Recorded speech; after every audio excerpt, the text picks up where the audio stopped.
एक बार फिर आप सभी प्रतियोगी छात्र एवं छात्राओं का स्वागत है मेरे चैनल अवस्थी क्लासेस में। मैं आरपी अवस्थी आप सभी विद्यार्थियों को नमस्कार करता हूं। तो हम पढ़ रहे थे भारतीय इतिहास और भारतीय इतिहास में पढ़ रहे थे उत्तर वैदिक काल।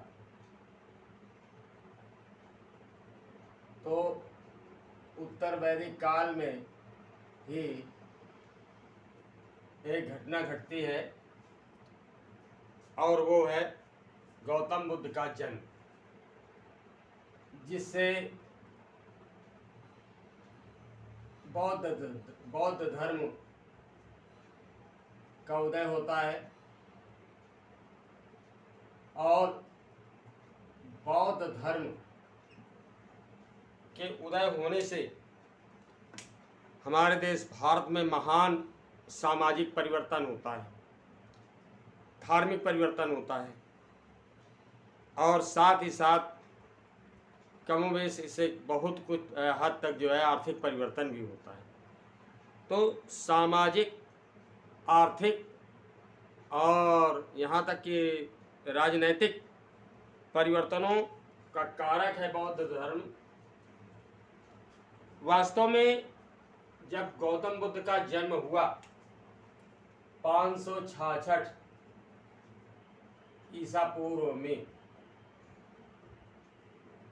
उस समय हमारे देश भारत की स्थितियां ये थी कि आम जनमानस जो कृषि कार्यों से जुड़ा हुआ था, दस्तकारी से जुड़ा हुआ था। दस्तकारी का मतलब जो भी विभिन्न प्रकार के काम करने वाले, जैसे बढ़ई वगैरह, और भी जो मजदूर वर्ग के लोग थे, ये सब सनातन धर्म से बुरी तरह प्रभावित थे, क्योंकि पुरोहित वर्ग के द्वारा यज्ञ और धार्मिक क्रियाओं के लिए, धार्मिक कर्मकांडों के लिए इन सभी से उगाही की जाती थी। इस वर्ग से जो है उगाही की जाती थी। यहाँ तक कि लोगों के दुधारू पशु, दूध देने वाले पशु भी यज्ञों में जबरदस्ती काट दिए जाते थे। चौराहों पे हड्डियों के ढेर लगे हुए थे, जगह जगह हड्डियों के ढेर लगे रहते थे। तो एक इस समय जो है स्थिति यहाँ ये थी कि जनमानस पुरोहित वर्ग से त्रस्त था। तो ऐसे समय में जन्म होता है गौतम बुद्ध का। गौतम बुद्ध, जिनका बचपन का नाम था सिद्धार्थ, बचपन का नाम था सिद्धार्थ, इनका जन्म होता है। तो जो सिद्धार्थ के पिता थे वो एक यानी गण के, शाक के गण के मुखिया थे, यानी शाक के गणराज। उस समय दोनों पद्धतियां थी। आप देख रहे हैं कि गणराज जो होता है, रिपब्लिक होता है, यानी जनता के द्वारा चुना जाता है राजा। राजा का चुनाव जो है जनता के द्वारा किया जाता है, जबकि यानी जो मुखिया होता था उसका चुनाव पब्लिक के द्वारा किया जाता था।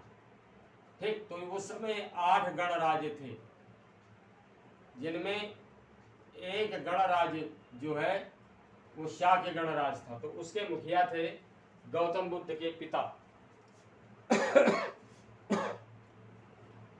तो इनका नाम जो है शुद्धोधन था, यानी जो गौतम बुद्ध के पिता थे, गौतम बुद्ध के पिता का नाम शुद्धोधन। ठीक, यानी गौतम बुद्ध के पिता का नाम जो है शुद्धोधन था और ये शाह के गणराज्य के मुखिया थे। वास्तव में जो शाह के गणराज्य था ये क्षत्रियों का गणराज्य था, ठाकुरों का, क्षत्रिय, यानी जो शुद्धोधन थे क्षत्रिय थे, ठाकुर, समझ रहे हैं ना। तो शाह के गणराज्य के मुखिया की 2 पत्नियां थी। एक का नाम था महामाया और दूसरी का नाम था प्रजापति गौतमी। प्रजापति गौतमी। और नेपाल की तराई के में पड़ता है गांव लुम्बिनी।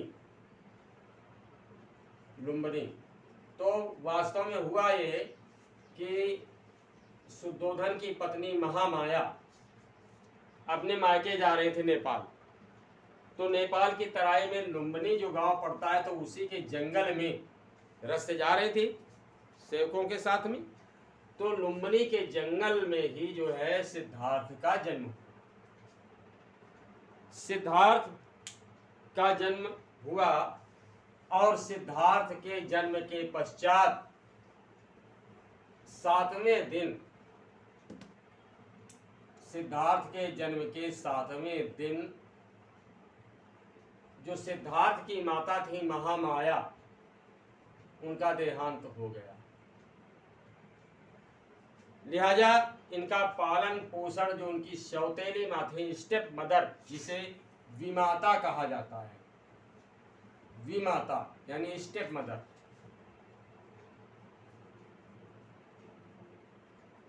ठीक, प्रजापति गौतमी। तो इनका पालन पोषण जो है इनकी विमाता यानी स्टेप मदर प्रजापति गौतमी ने किया। बहुत अच्छे से पालन पोषण किया। हुआ ये कि जब धीरे धीरे सिद्धार्थ जब बड़े होने लगे, तो एक बार एक ब्राह्मण इनके यहाँ पधारे राजभवन में। तो प्रजापति गौतमी ने सिद्धार्थ का हाथ जो है उन ज्योतिषाचार्य को दिखाया। ज्योतिषाचार्य ने कहा कि या तो यह बालक चक्रवर्ती सम्राट होगा, चक्रवर्ती सम्राट होगा, और या फिर ये बहुत बड़ा सन्यासी होगा, बहुत बड़ा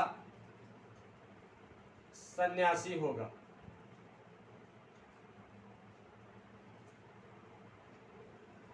अब राजा का बेटा राजा हो तो बहुत अच्छी बात है, अच्छा लगता है ना। लेकिन अगर राजा का बेटा सन्यासी हो जाए तो ये कष्टदायी बात होती है। ज्योतिषी की बात पर विश्वास करके जो उनकी माँ थी, यानी विमाता थी प्रजापति गौतमी। अब देखिए, कहने के लिए तो हो जाता है विमाता, ये नाम जो है स्टेप मदर का नाम यानी सौतेली माँ का नाम समाज में बहुत अच्छे नज़रों से नहीं देखा जाता है। लेकिन प्रजापति गौतमी ने सिद्धार्थ के पालन पोषण में किसी भी प्रकार की कोताही नहीं बरती, किसी प्रकार की कमी नहीं रखी। तो पुत्रवत पालन करती थी।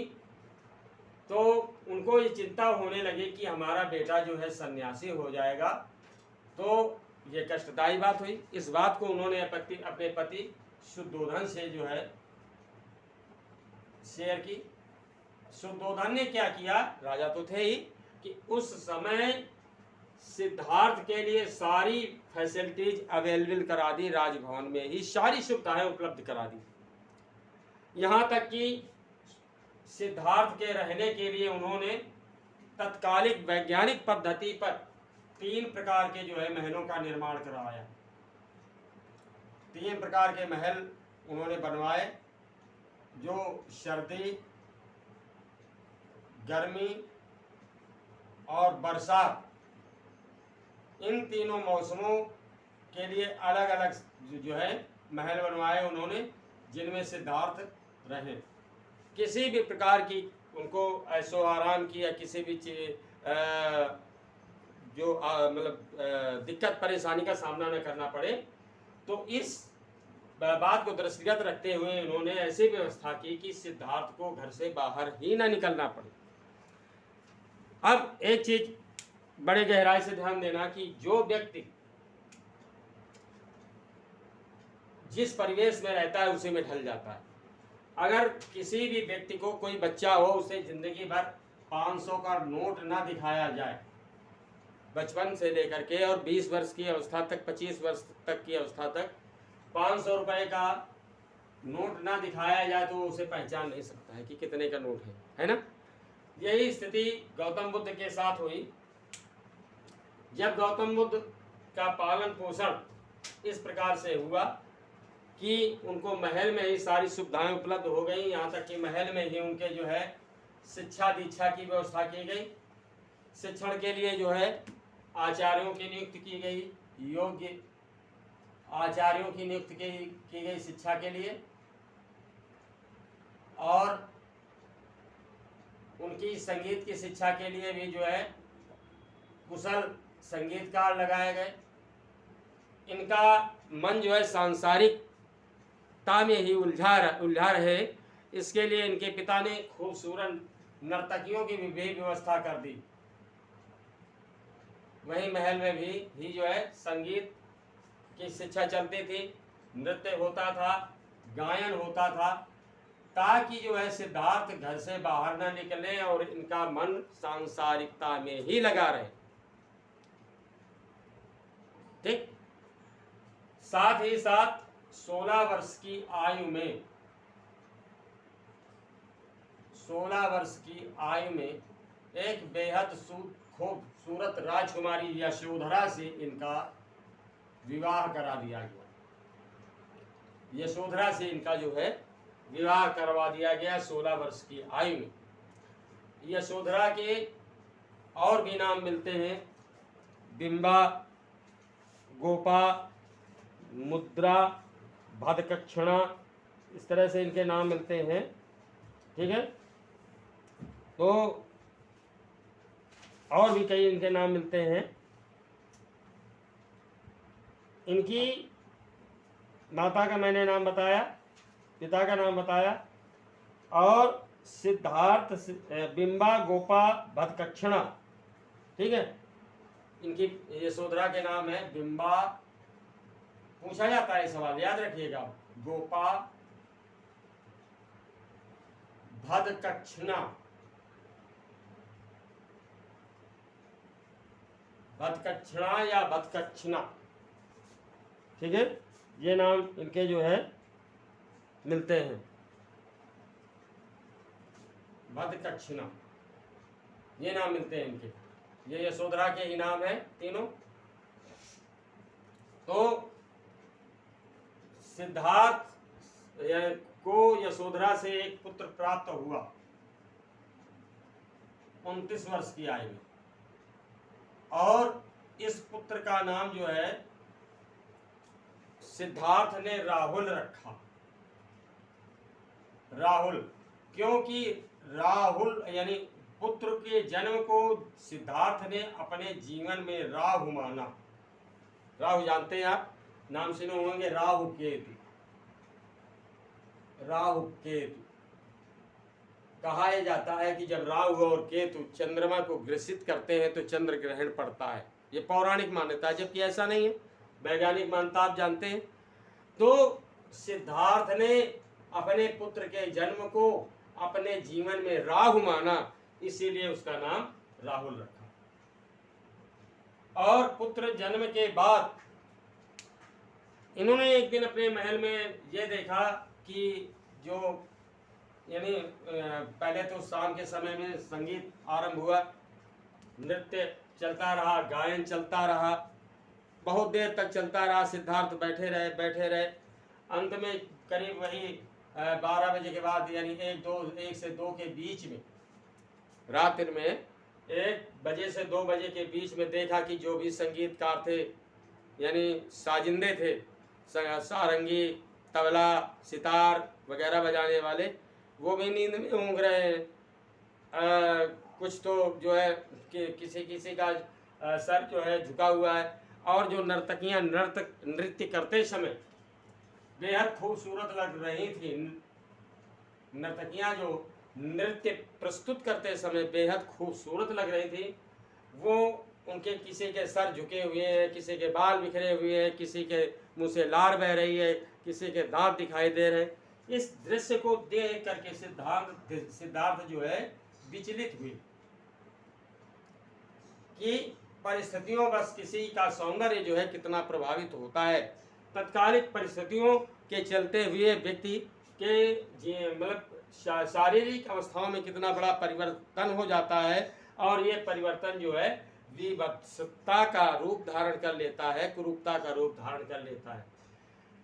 तो अगले दिन क्या हुआ कि कुछ दिनों के बाद सिद्धार्थ ने अपने सारथी से कहा, ये लगभग 30 वर्ष के आयु की बात है, 30 वर्ष के आयु की बात है, और सिद्धार्थ ने अपने सारथी यानी सारथी जो रथ चलाने वाला था, सारथी कहते हैं रथ का ड्राइवर, रथ चालक। सारथी का मतलब होता है रथ चालक। एक रथ को चलाने वाला नियुक्त होता था राजाओं के यहाँ। तो रथ चालक से कहा, शाम को जो है रथ मतलब काफ़ी रात हो गई, 9-10 बज गया, तो सारथी से रथ तैयार करने के लिए कहा। रथ में बैठे और नगर से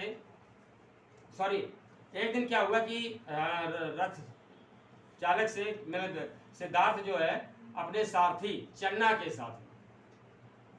साथ में जो है घर से बाहर निकले। पहले दिन की घटना है। लगभग 30 वर्ष की आयु रही होगी या 29 चल रहा हो, 29 वर्ष की अवस्था चल रही हो। तो चन्ना के साथ में, जो चन्ना इनका सारथी था, इसके साथ में सिद्धार्थ घर से बाहर निकले और इन्होंने जो है देखा कि एक आदमी जो है लकड़ी के सहारे यानी लाठी के सहारे बहुत ही धीरे धीरे चल रहा है। उसका शरीर जो है कंकाल बना हुआ है, केवल हड्डियों का ढांचा है। यानी उस व्यक्ति का जो शरीर है वो केवल कंकाल जैसा प्रतीत हो रहा है, हड्डियों का ढांचा जैसा प्रतीत हो रहा है। लकुटिया को टेक करके, लाठी को टेक करके वो बड़े धीरे धीरे चल रहा है। सिद्धार्थ ने पूछा अपने सारथी से कि ये क्या है, ये कैसा मनुष्य है, ये व्यक्ति कैसा है। अब उनको इन अवस्थाओं का पता ही नहीं था, क्योंकि इससे पहले वो कभी घर से बाहर निकले ही नहीं थे।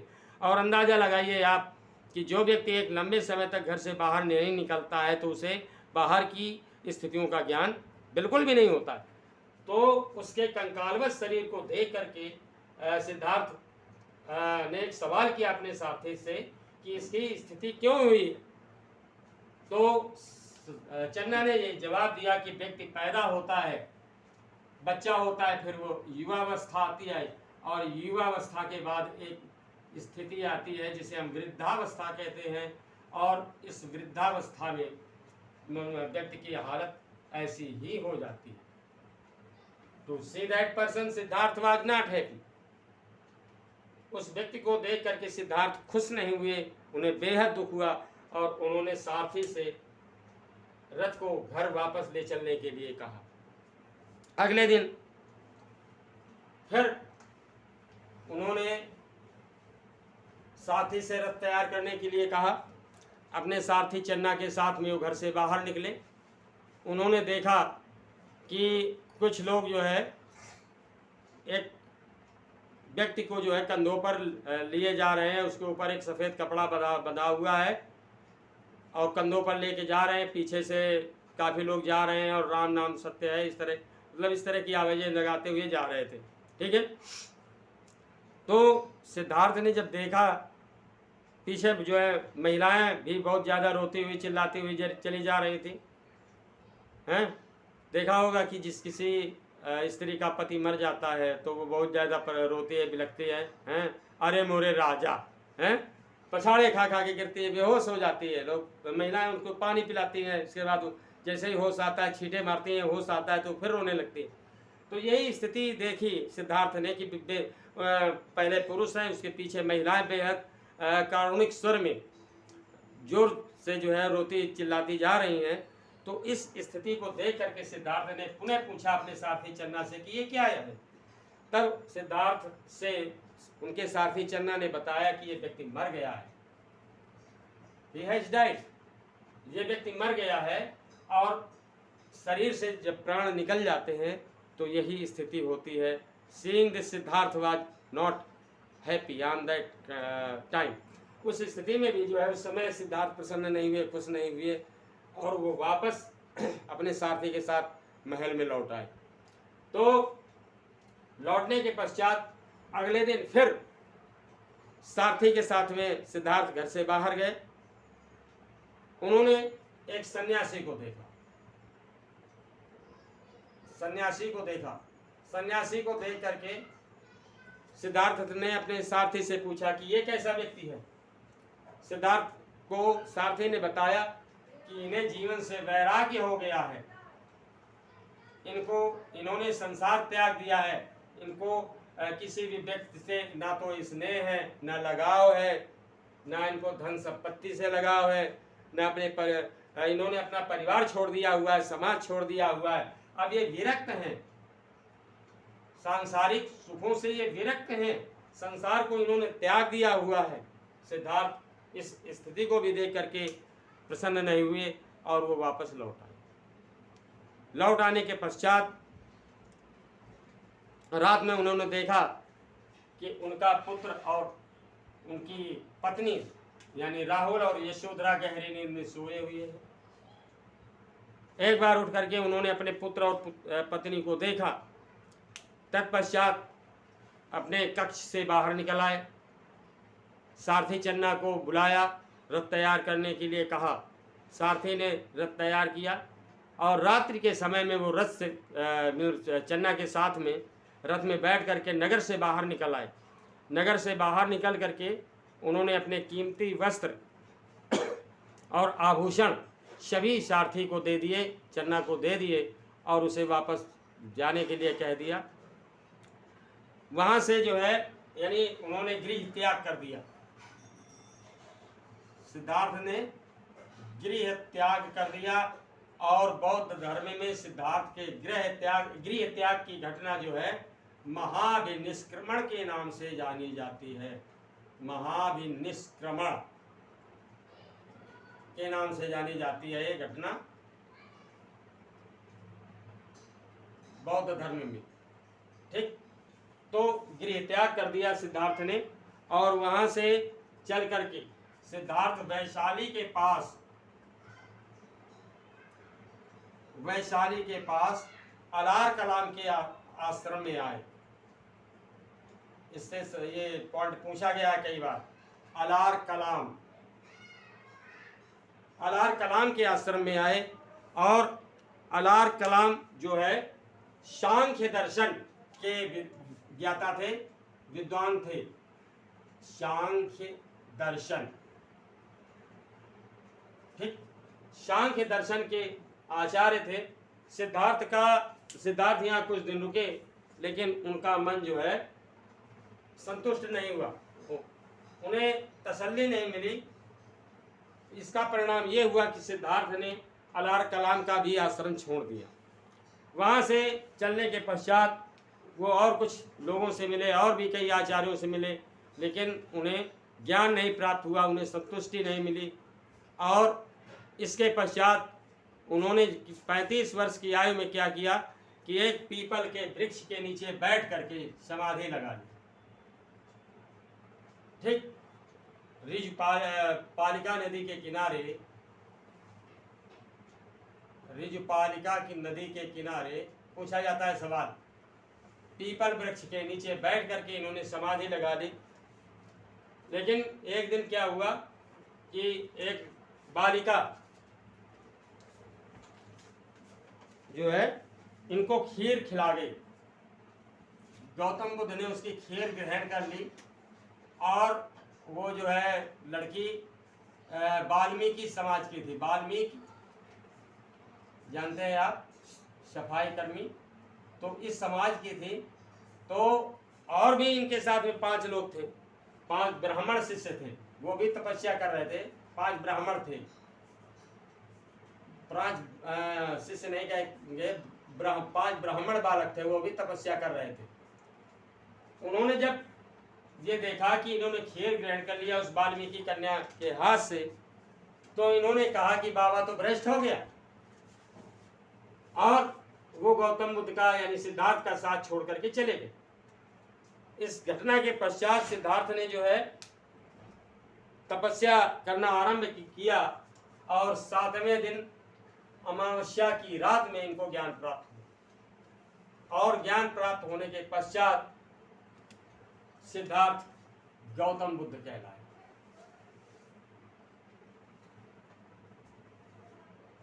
इन्होंने जगह जगह जाकर के फिर प्रवचन देना आरंभ कर दिया, और इन्होंने एक संघ का निर्माण किया, संघ जिसमें सभी को प्रवेश देने का नियम बनाया इन्होंने। क्योंकि सनातन धर्म में ये व्यवस्था थी कि ब्राह्मण, क्षत्रिय और वैश्य के अतिरिक्त अन्य ना तो कोई शिक्षा ग्रहण कर सकता था, ना यज्ञ की क्रियाओं में भाग ले सकता था, ना वैदिक कार्य कर सकता था। लेकिन इन्होंने संघ का दरवाजा सभी के लिए खोल दिया। शुरुआत में जो है दासों के लिए जो है संघ में प्रवेश वर्जित था, ठीक। लेकिन कालांतर में दासों को भी प्रवेश मिलने लगा। तो जब समाज के दबाए, सताए, कुचले लोगों को संघ में प्रवेश मिलने लगा, तो संघ संचालित हो गया, और धीरे धीरे लोग जो है गौतम बुद्ध के यानी सिद्धार्थ के बौद्ध धर्म से जुड़ने लगे।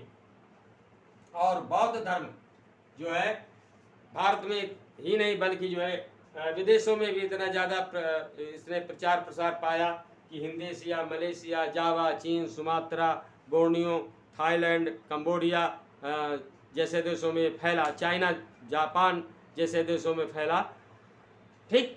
तो इसका इतना ज़्यादा प्रचार प्रसार हुआ कि लोग जो है इसमें जुड़ते चले गए।